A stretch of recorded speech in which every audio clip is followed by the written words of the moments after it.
Tu connais cette sensation? Tu planifies ta journée, ton projet, ta vie, et pourtant, tout te file entre les doigts. Ta voiture tombe en panne, ton rendez-vous est annulé, ton patron te bombarde de critiques injustes. Tu es frustré, énervé, déçu. Tu te sens impuissant, comme si le monde était contre toi. On te dit pense positif, sois patient. Mais ça ne marche pas. La frustration grossit, tu rumines, tu veux tout contrôler. En vain. Maintenant, pose-toi cette question. Et si tout ce que tu croyais contrôler n'était qu'une illusion? Et si ta frustration naissait non pas des événements, mais d'une erreur dans ta façon de les voir? Ce que tu es sur le point de découvrir, c'est l'antidote stoïcien ultime, celui qui t'apprendra à ne plus jamais laisser la frustration te dévorer, même quand tout semble s'effondrer. Le problème, c'est que tu désires trop et mal. Épictète, l'un des plus grands maîtres stoïciens, nous enseigne la discipline du désir. Qu'est-ce que cela signifie? Que le seul vrai pouvoir est de désirer uniquement ce qui dépend de toi, ton jugement, tes intentions, et non ce qui dépend du hasard, des autres ou des circonstances extérieures. Regarde la frustration, elle naît parce que tu t'attaches à ce que tu ne contrôles pas. Pour Épictète, c'est une erreur de jugement fondamentale. Tu crois que la cause de ta douleur est ce qui arrive, alors qu'en réalité, c'est ta réaction intérieure, ton attente qui crée ta souffrance. Imagine que ta vie est une mer agitée. Tu ne peux pas contrôler les vagues, mais tu peux apprendre à naviguer, à ajuster ta voile. C'est ça, la discipline du désir. Ne plus désirer que ce qui est sous ton emprise, et laisser le reste derrière. Maintenant, passons à l'application concrète. Tu vas apprendre à mettre en place la discipline du désir tout de suite, en plusieurs étapes simples. Premièrement, identifie ce qui dépend de toi et ce qui n'en dépend pas. Chaque fois que tu ressens cette bouffée de frustration, arrête-toi. Pose-toi cette question. Est-ce que ce que je désire ou redoute dépend de moi? Souvent, tu vas découvrir que ce n'est pas le cas.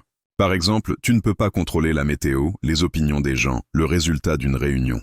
Mais tu peux contrôler ta réaction, ton calme, ton choix d'interpréter la situation. Imagine un contrôleur de train dans une gare. Il ne choisit pas la destination des trains, mais il contrôle leur arrivée sur le bon quai. Toi aussi, sois ce contrôleur. Dirige ta pensée vers ce que tu peux gérer vraiment. Deuxièmement, cultive l'intention, pas le résultat. Ne désire pas le fruit, désire la maîtrise dans l'action. Si tu es obligé d'attendre, choisis d'attendre en paix, en acceptant. Ton vrai désir doit être faire le mieux possible selon ma conscience, pas réussir absolument.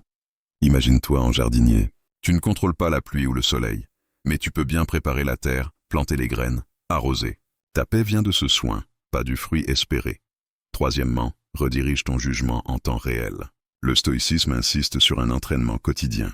Chaque fois que tu sens la frustration monter, rappelle-toi cette phrase essentielle d'Épictète dans ta tête. Ce ne sont pas les choses qui nous troublent, mais notre jugement sur elles. Apprends à relâcher ton emprise mentale sur ce qui n'est pas sous ton contrôle. Technique concrète. Respire profondément. Note mentalement ce que je ne contrôle pas. Puis focalise-toi sur ta posture intérieure. Fais de chaque difficulté un entraînement pour ta liberté intérieure. Tu viens de découvrir la clé pour déverrouiller ta liberté. Cesser de lutter contre ce qui est hors de ton contrôle et désirer uniquement ce qui est dans ta main, ton jugement et ton intention.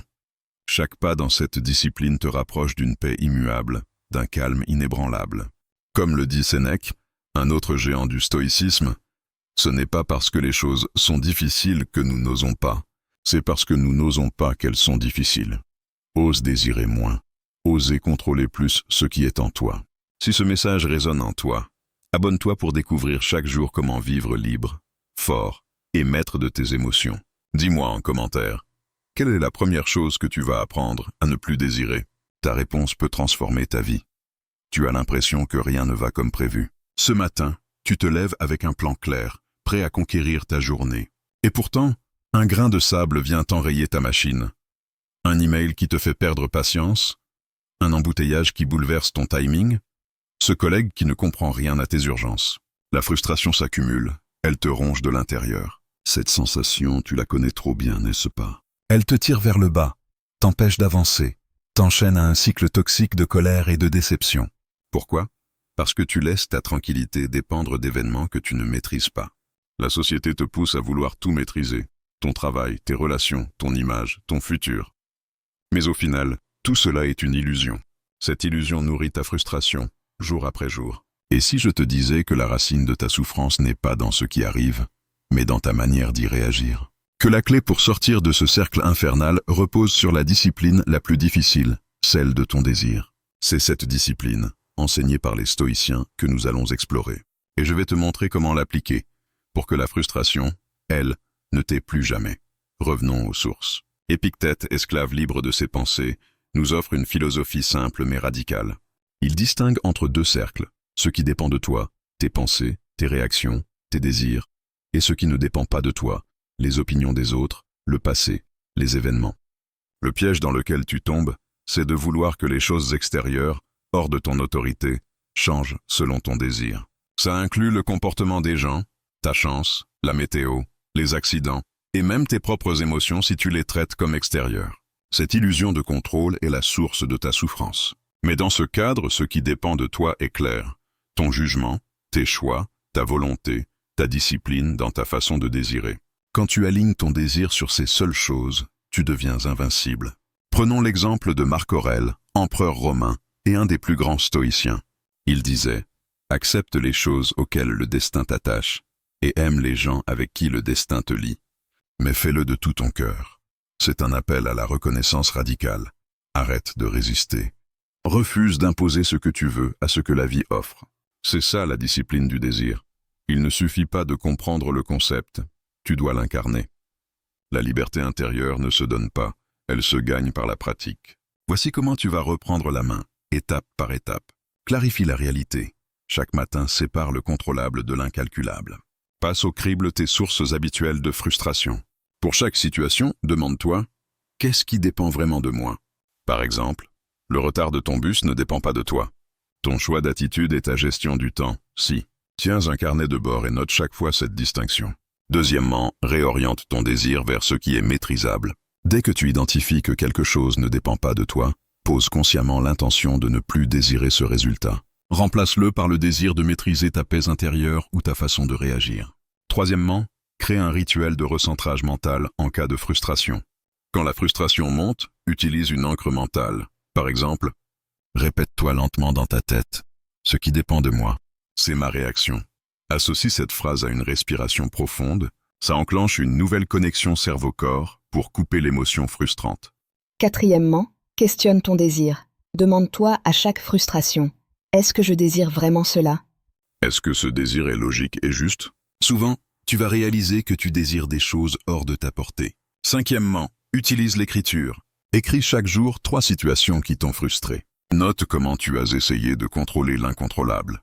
Puis écris comment tu aurais pu appliquer la discipline du désir. Cela rend l'apprentissage actif et mémorable. Sixièmement, pratique la visualisation négative. Préembrasse l'adversité. Comme l'enseignent les stoïciens, imagine des scénarios pires. Cela te prépare mentalement.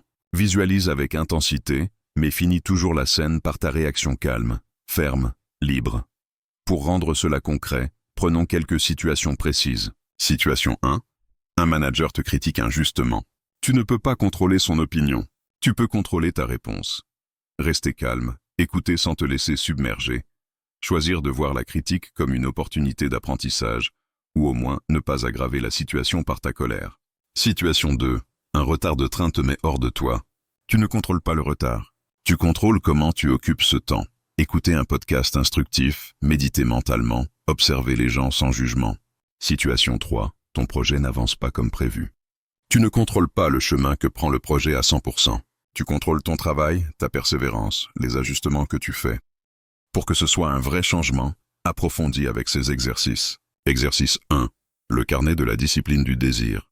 Tous les soirs, écris avec honnêteté ce qui t'a frustré, ce que tu as contrôlé, ce que tu as laissé filer. Note une amélioration à faire demain. Exercice 2. La méditation sur la mort, Memento Mori. Chaque jour, prends 5 minutes pour te rappeler que la vie est courte, imparfaite. Cela diminue l'importance exagérée des frustrations. Exercice 3. La répétition quotidienne de la dichotomie. Choisis une phrase stoïcienne pour la réciter chaque matin. Par exemple, « Je ne peux désirer que ce que dépend de moi ». Cela programme ton esprit. Tu es arrivé à un moment décisif. Ce que tu as appris ici, c'est que ta liberté ne dépend pas d'un monde parfait, mais d'un esprit parfait. Tant que tu veux changer l'extérieur pour être heureux, tu seras esclave. En changeant ce que tu désires, tu deviens maître. Comme l'a dit le sage Sénèque, n'attends pas que les événements arrivent comme tu le souhaites, mais souhaite-les comme ils arrivent. Cette phrase, grave-la dans ta peau. Elle t'accompagnera sur ton chemin de paix invincible, de force tranquille. Je t'invite à t'abonner pour recevoir chaque jour plus d'enseignements et d'outils autour de la philosophie stoïcienne. En commentaire, écris-moi. Quel sera le premier désir que tu vas lâcher pour avancer vers ta liberté?